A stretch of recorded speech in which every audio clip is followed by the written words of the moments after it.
Working hard for something we don't care about is called stress. Working hard for something we love is called passion. I think one of the mistakes that people make is they think purpose comes from their job. I've been a whatever for so many years, and when then I lose my job or I retire, I now don't have a sense of purpose because I so closely associated my self-worth with the job that I did. I knew what my job was. I had a sense of purpose. And one wonders if those things are conflated, right? Which is I had a sense of purpose for my job, but then when I didn't have the job, all of a sudden I woke up in the morning, didn't know what to do. The purpose is not your MOS. Your purpose is not you're a saw gunner. Your purpose is not the job that you wake up to do every day. Your purpose is something bigger. I have 5 little rules that you can follow as you find your spark and bring your spark to life. The first is to go after the things that you want. Let me tell you a story. So a friend of mine and I, we went for a run in Central Park. The Roadrunners organization, on the weekends, they host races. And it's very common at the end of the race, they'll have a sponsor who will give away something, apples or bagels or something. And on this particular day, when we got to the end of the run, there were some free bagels. And they had picnic tables set up, and on one side was a group of volunteers. On the table were boxes of bagels, and on the other side was a long line of runners waiting to get their free bagel. So I said to my friend, let's get a bagel. And he looked at me and said, the line's too long. And I said, free bagel. And he said, I don't want to wait in line. And I was like, free bagel. And he says, it's too long. And that's when I realized that there's 2 ways to see the world. Some people see the thing that they want, and some people see the thing that prevents them from getting the thing that they want. I could only see the bagels. He could only see the line. Because the rule is, you can go after whatever you want. You just cannot deny anyone else to go after whatever they want. You don't have to do it the way everybody else has done it. You can do it your way. You can break the rules. You just can't get in the way of somebody else getting what they want. Rule number 2. In the 18th century, there was something that spread across Europe and eventually made its way to America called puerperal fever, also known as the Black Death of childbed. Basically what was happening is women were giving birth and they would die within 48 hours after giving birth. This Black Death of childbirth was the ravage of Europe, and it got worse and worse and worse over the course of over a century. And these doctors and men of science wanted to study and try and find the reason for this Black Death of childbed, and so they got to work studying, and they would study the corpses of the women who had died. And in the morning they would conduct autopsies, and then in the afternoon they would go and deliver babies and finish their rounds. And it wasn't until somewhere in the mid-1800s that Oliver Wendell Holmes realized that all of these doctors who were conducting autopsies in the morning weren't washing their hands before they delivered babies in the afternoon. And he pointed it out and said, guys, you're the problem. And they ignored him and called him crazy for 30 years, until finally somebody realized that if they simply washed their hands, it would go away. And that's exactly what happened. When they started sterilizing their instruments and washing their hands, the Black Death of childbed disappeared. The lesson here is, sometimes you're the problem. Take accountability for your actions. You can take all the credit in the world for the things that you do right, as long as you also take responsibility for the things you do wrong. It must be a balanced equation. You don't get it one way and not the other. You get to take credit when you also take accountability. Lesson 3, take care of each other. The United States Navy SEALs are perhaps the most elite warriors in the world. And one of the SEALs was asked, who makes it through the selection process? Who is able to become a SEAL? And his answer was, I can't tell you the kind of person that becomes a SEAL. I can't tell you the kind of person that makes it through BUD/S, but I can tell you the kind of people who don't become SEALs. He says the guys that show up with huge, bulging muscles covered in tattoos who want to prove to the world how tough they are, none of them make it through. He said the preening leaders who like to delegate all their responsibility and never do anything themselves, none of them make it through. He says some of the guys that make it through are skinny and scrawny. He said some of the guys that make it through, you will see them shivering out of fear.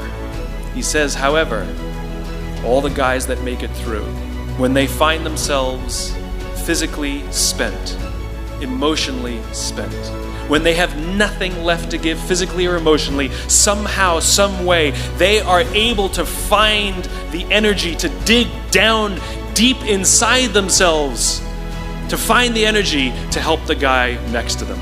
They become SEALs, he said. You want to be an elite warrior. It's not about how tough you are. It's not about how smart you are.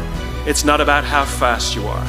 If you want to be an elite warrior, you better get really, really good at helping the person to the left of you and helping the person to the right of you.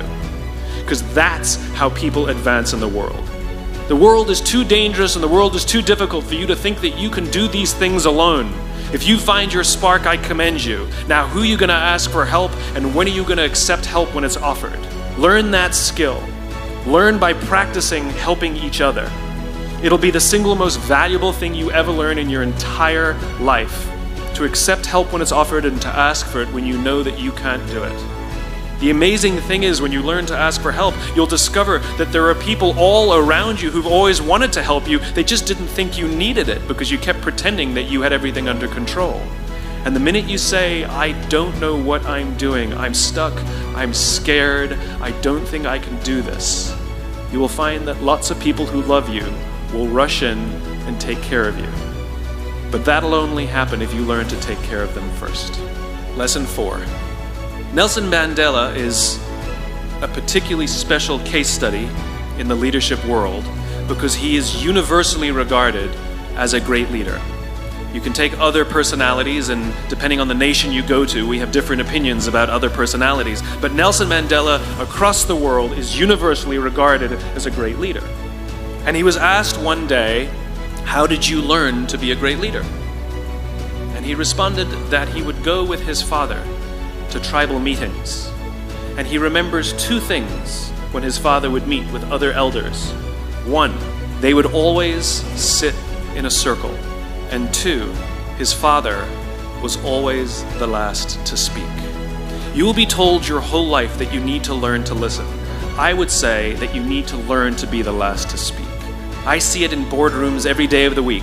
Even people who consider themselves good leaders, who may actually be decent leaders, will walk into a room and say, here's the problem, here's what I think, but I'm interested in your opinion, let's go around the room. It's too late. The skill to hold your opinions to yourself until everyone has spoken does two things. One, it gives everybody else the feeling that they have been heard. It gives everyone else the ability to feel that they have contributed. And two, you get the benefit of hearing what everybody else has to think before you render your opinion. To keep your opinions to yourself. If you agree with somebody, don't nod yes.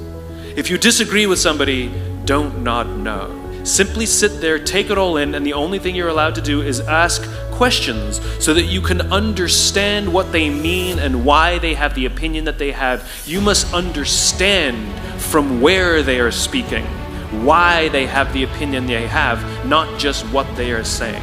Practice being the last to speak. One afternoon, I went to buy a cup of coffee, and there was a barista by the name of Noah who was serving me. Noah was fantastic. He was friendly and fun, and he was engaging with me, and I had so much fun buying a cup of coffee, I actually think I gave 100% tip, right? He was wonderful. So as is my nature, I asked Noah, do you like your job? And without skipping a beat, Noah says, I love my job. And so I followed up. I said, what is it that the Four Seasons is doing that would make you say to me, I love my job? And without skipping a beat, Noah said, throughout the day, managers will walk past me and ask me how I'm doing, if there's anything that I need to do my job better. He said, not just my manager, any manager. And then he said something magical. He says, I also work at Caesar's palace. And at Caesar's Palace, the managers are trying to make sure we're doing everything right. They catch us when we do things wrong. He says, when I go to work there, I like to keep my head under the radar and just get through the day so I can get my paycheck. He says, here at the Four Seasons, I feel I can be myself. So we in leadership are always criticizing the people. We're always saying, we got to get the right people on the bus. I've got to fill my team. I got to get the right people. But the reality is, it's not the people. It's the leadership. If we create the right environment, we will get people like Noah at the Four Seasons. If we create the wrong environment, we will get people like Noah at Caesar's Palace. There was a former Undersecretary of Defense who was invited to give a speech at a large conference, about 1,000 people. And he was standing on the stage with his cup of coffee and a styrofoam cup. And he took a sip of his coffee and he smiled and he looked down at the coffee. And then he went off script. And he said, you know, last year I spoke at this exact same conference. Last year I was still the Undersecretary. And when I spoke here last year, they flew me here business class. And when I arrived at the airport, there was somebody waiting for me to take me to my hotel. And they took me to my hotel and they had already checked me in and they just took me up to my room. And the next morning I came downstairs and there was someone waiting in the lobby to greet me, and they drove me to this here same venue and handed me a cup of coffee in a beautiful ceramic cup. He says, I'm no longer the Undersecretary. I flew here coach.